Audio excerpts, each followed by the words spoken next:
Hare Krishna. Hare Krishna. So it seems like 10,000 years or more since we've read Bhagavatam. We've been very preoccupied the last week. Yeah.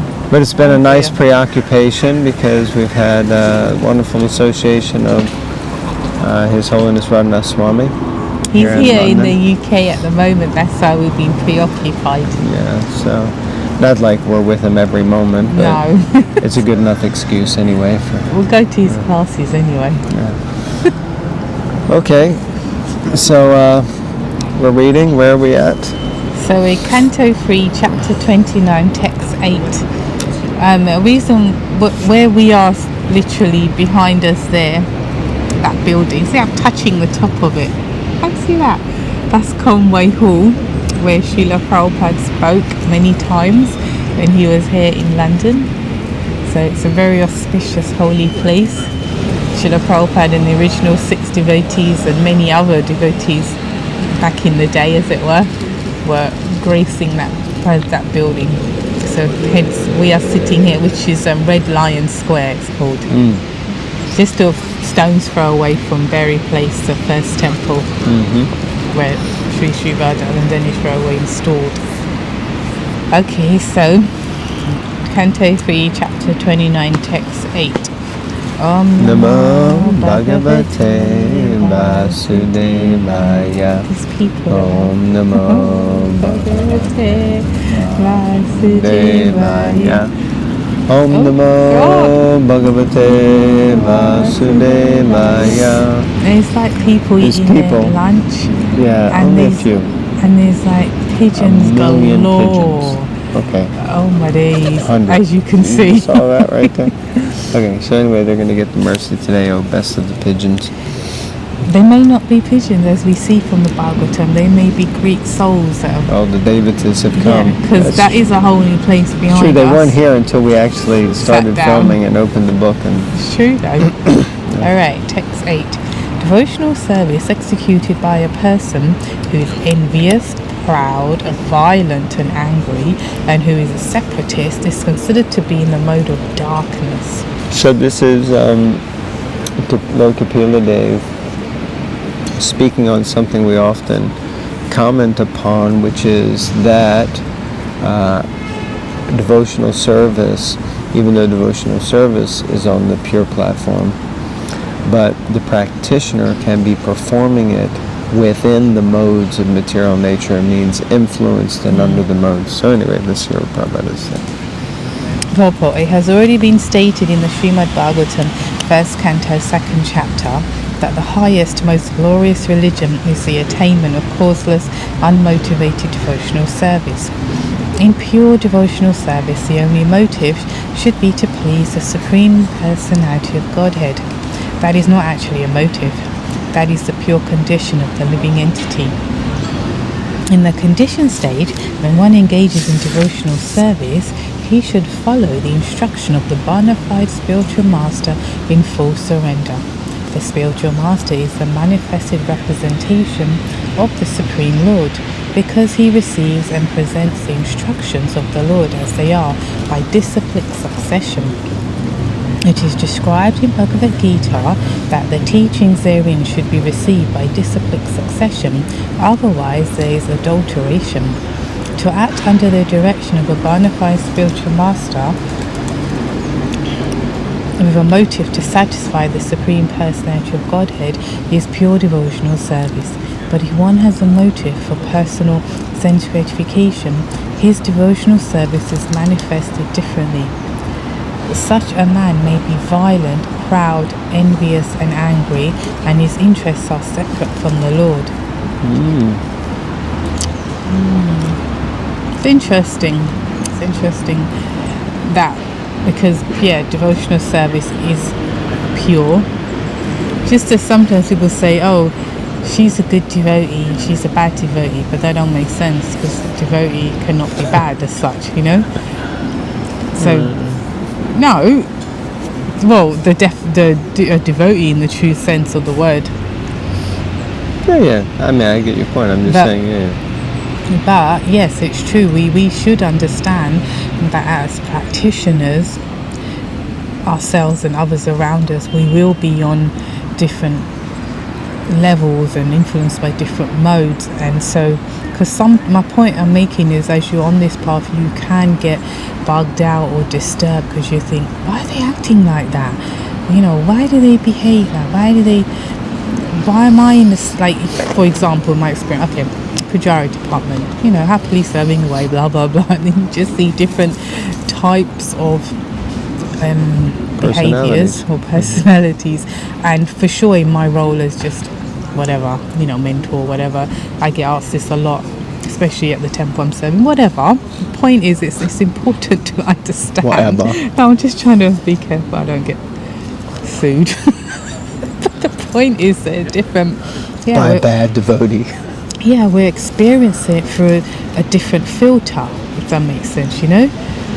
So if I'm wearing glasses and they're dirty, then I'm just going to see everything as dirty. Or like Prabhupada says, if you have glasses and they're tinted rose or red, I'll see it all like that. But if they're clean and they're normal, then you're like, this is how the reality is. So does that make sense? So devotees are filtering their speech, their behavior, their interactions through the modes that they are under the influence of. That's my point. Okay. That's the point I'm making. Yeah, thank you. So it's very very, you know, not to be controversial, but for sure I have come across, these types of people. I'm one of them. So I like Prabhupada's definition towards the end. He says, to act under the direction of the bona fide spiritual master with a motive to satisfy the Supreme Personality of Godhead is pure devotional service. So that's nice. That's pure. So now, I guess for me, the big question is acting under the direction of the bona fide spiritual master. I had a long conversation with a devotee just yesterday about this, and how we don't always get the direct association even of our own spiritual master. So how do we know we're acting under the direction? Because we should know the mood of the spiritual master. We should understand the mission of the spiritual master, the focus of the spiritual master, and we act in that way, even if we don't get exact directions. You go to Outer Mongolia and start a temple. So even if we don't get that, but we understand the mood and the mission of the spiritual master, or the mood and mission of the founder Acharya, which is Srila Prabhupada, and then we act in accordance with that. And we act with the motive to satisfy the Supreme Lord. Now, in between there is likely to be some ulterior motivation, or, I know Prabhupada said we should preach, but I'm too shy. So therefore, I won't preach. Prabhupada also said we could just be a cook, or something. So then I'll just cook. Well, that's okay. I mean, there's going to be some personal kind of influence there because we're persons. But we have to be careful that it's like, okay, yeah, I'm preaching because the more that I preach, the more that people will know me, and I can get name and fame and adoration and distinction, or make money, or become like popular or well known or appreciated or liked. So those kind of things we have to be careful about. Anyway, a few thoughts. All right. One who approaches the Supreme Lord to render devotional service, but who is proud of his personality, envious of others, or vengeful. Vengeful means like if you want to get revenge, right? Vengeful is in the mode of anger. He thinks that he is the best devotee. Devotional service executed in this way is not pure. It is mixed, and it is of the lowest grade, tamasa. Srila Vishwanath Chakravarti Thakur advises that a Vaishnava who is not of good character should be avoided. A Vaishnava is one who has taken the Supreme Personality of Godhead as the ultimate goal of life.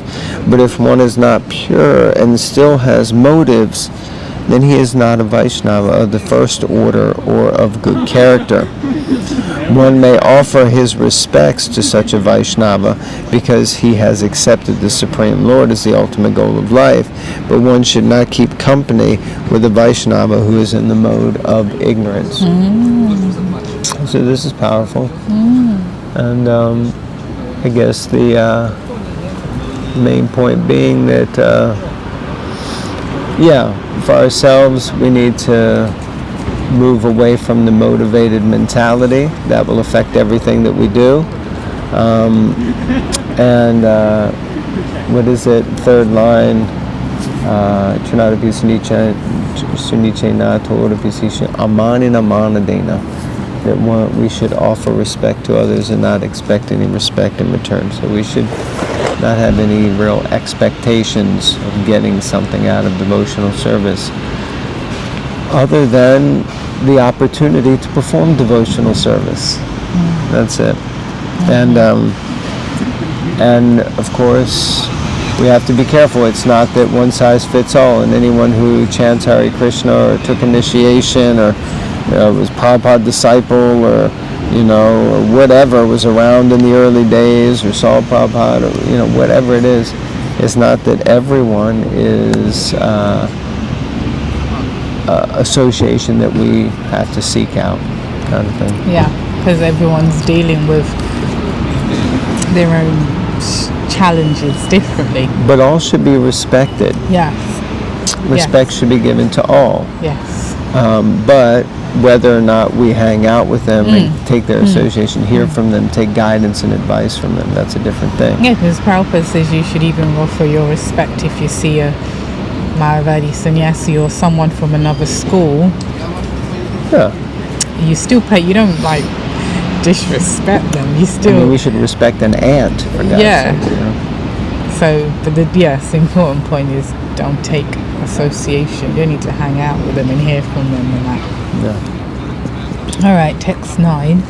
The worship of deities in the temple by a separatist with a motive for material enjoyment, fame and opulence is devotion in the mode of passion. Purport. The word separatist must be understood carefully. The Sanskrit words in this connection are bina drik and pritag bhava. A separatist is one who sees his interests as separate from that of the Supreme Lord. Mixed devotees or devotees in the modes of passion and ignorance think that the interest of the Supreme Lord is supplying the orders of the devotee. The interest of such devotees is to draw from the Lord as much as possible for their sense gratification. This is the separatist mentality. Actually, pure devotion is explained in the previous chapter. The mind of the Supreme Lord and the mind of the devotee should be dovetailed. A devotee should not wish anything but to execute the desire of the Supreme. That is oneness. When the devotee has an interest or will different. No, means like their will to do something. When the devotee has an interest or will different from the interest of the Supreme Lord, his mentality is that of a separatist.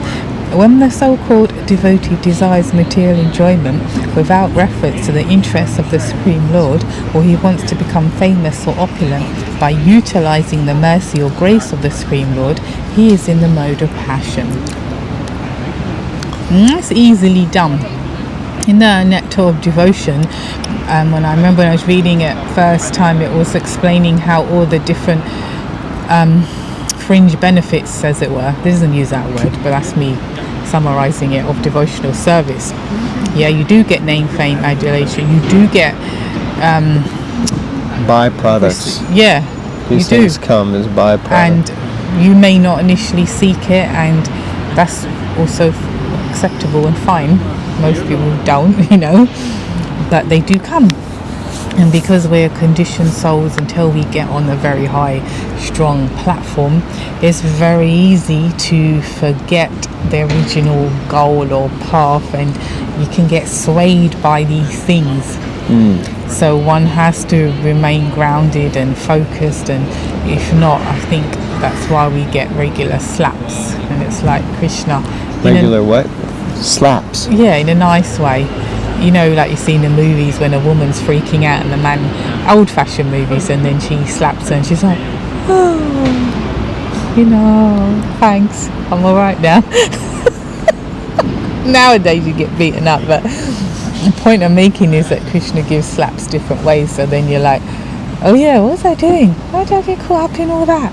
All that politics and all this and all that, and wanting this and that, and, you know, creating not a nice atmosphere around the service, if that makes sense. So yeah, it's true, because you can't come in association, my experience of the Lord of everything, and not be basking in the rays, you know, or in his rays.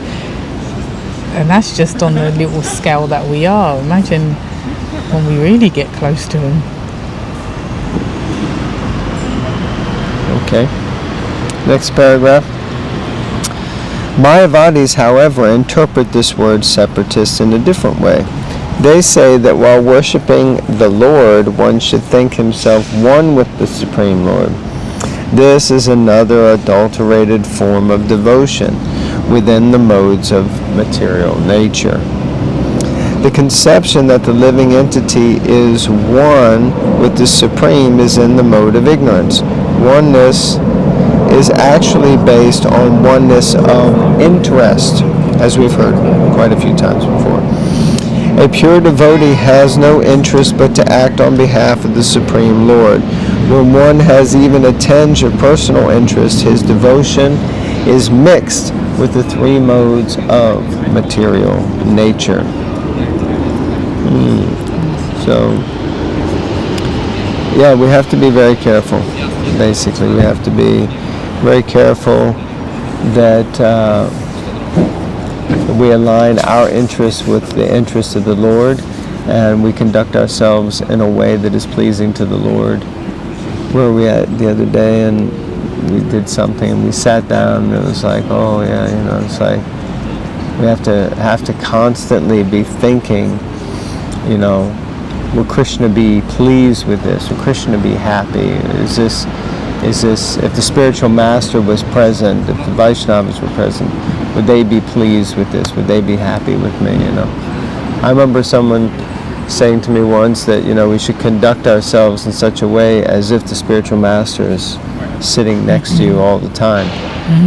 Wow, there you go. Imagine that, you know? Yeah. I remember hearing that when I was first coming to the temple, and I don't know, this sounds like I've got issues all the time. I haven't got issues, but when there's some issues around me, and someone said, would you interact like that if your guru was there? And then you're immediately like, well, maybe not. Maybe not. Yeah, it's true. If we were kind of under the scrutiny or the eye of someone that we love and trust dearly, and whom we want to have the best possible impression of who we are, then we conduct ourselves in that way. Otherwise, we conduct ourselves like in a worst possible way, but then in the presence of the spiritual master or someone that we appreciate their opinion of us, we act a whole different way, and that's duplicitous. Yeah. That's duplicitous and pretentious. And hypocrisy. Yeah, hypocritical. So, so like that. So, we have to align our interests with the interests of the Lord and conduct ourselves in that way. That is Shuddha Bhakti, unmotivated, pure devotional service. Otherwise, our devotional service is probably tinged by the mode of ignorance and the mode of passion, which we've heard so far. Okay, so we'll conclude there. Thank you very much for your kind attention and joining us, and please remember to like, comment, subscribe, and share. And read. Yeah. The pigeons are back now. They're back now. Hare Krishna. Hare Krishna.